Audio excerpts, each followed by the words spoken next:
Hello students, good morning everyone. Myself Pooja Limbani from Unity Public School, Cambridge, Standard 5th, Hindi, Chapter 13. एक बूंद। यहाँ पे chapter 13 है, वो एक कविता, यहाँ पे एक कविता दी गई है, वन ड्रॉप एक बूंद। कविता का परिचय है। यह कवि अयोध्या सिंह उपाध्याय हरिओध द्वारा रचित एक प्रेरक कविता है। यह कविता हमें निर्भय होकर कुछ नया करने और आगे बढ़ने के लिए प्रोत्साहित करती है। कविता का उपदेश हमें बोध करना है, कविता का बोध करना है और निर्भर होकर आगे बढ़ने की सीख लेनी है। चलो हम पढ़ते हैं। ये फर्स्ट काव्य पंक्ति है, तो हम उसे पढ़ते हैं। पहले, जियो निकलकर बादलों की गोद से, जियो निकलकर बादल की गोद से। जियो का मतलब है जैसे ही वो बादलों की गोद से निकली थी, अभी एक बूंद कुछ आगे बढ़ी। कौन थी वो? बूंद थी। बूंद यानी पानी का छोटा सा अंश, ड्रॉप। ओके, बूंद। जैसे ही वो बादलों की गोद से, गोद यानी लेप। ओके, जैसे वो बादलों की गोद से निकली और आगे बढ़ी, सोचने फिर यही जीने लगी। सोचने फिर यही जी में लगी। जी यानी मन।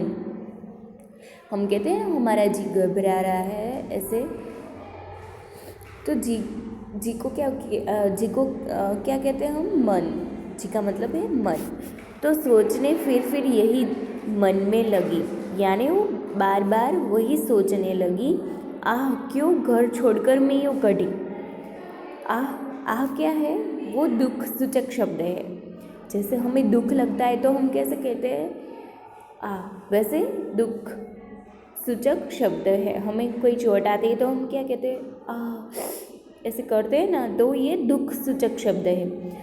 क्यों घर छोड़कर मैं यूँ कटी। कटी का मतलब है निकली। कि बूंद यही फिर सोच रही थी मन में कि मैं क्यों घर छोड़कर निकली। देव मेरे भाग्य में क्या है बता। बोले, है भगवान, क्या मेरे भाग्य में है? मैं बचूंगी या मिलूंगी धूल में। या तो मैं बच जाऊंगी या तो मैं धूल में मिल जाऊंगी। या जलूंगी गिर अंगारे पर किसी। अंगारे यानी जलते हुए कोयले के टुकड़े।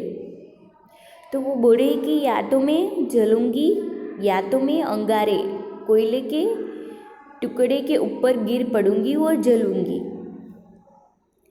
चू पड़ूंगी या कमल के फूल में। बोले, चू पड़ूंगी का मतलब है गिर पड़ूंगी।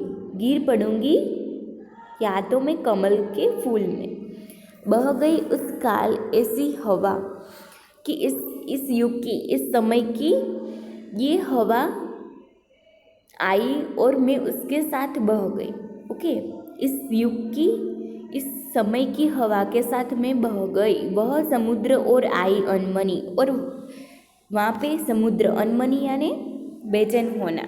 ओके, और समुद्र पर तो मतलब कि समुद्र पर वो पहुंची, बह गई, हवा के साथ वो बह गई। और जब समुद्र आया तो अनमनी होने लगी, यानी बेचैन होने लगी। एक सुंदर शिप का मुंह था खुला। शिप यानी एक समुद्र का जीव, यानी ये हम देख पाते हैं यहाँ पे है। तो वो शिप का मुंह था खुला, वो समुद्र तक आई और वो बेचैन होने लगी। एक सुंदर शिप का मुंह था खुला, वह उसी में जा पड़ी, मोती बनी। और वह उसमें बह गए और एक मोती बनी, उसमें गिर पड़ी और वो मोती बन गई। मोती यानी एक बहुमूल्य रत्न जो शिप में से निकलता है, उसे हम मोती कहते हैं। ओके, आपने देखा होगा, एक बहुमूल्य रत्न होता है मोती, जो समुद्र में शिप के मुंह से निकलता है, शिप में से निकलता है। ओके, आगे देखते हैं। लोग यही है झिझकते सोचते, जबकि उनको छोड़ना पड़ता है घर।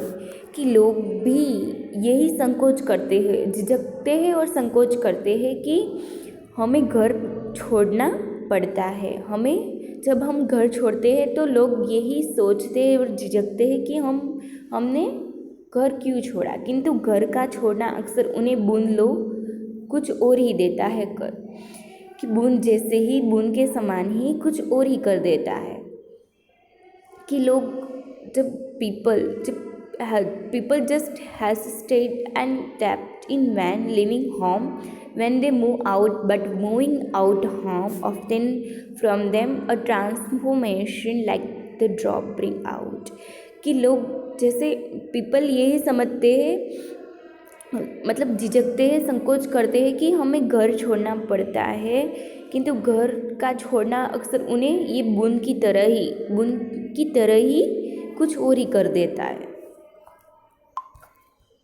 ओके, तो यहाँ पे हमारी ये कविता पूरी कंप्लीट हो गई। Thank you students.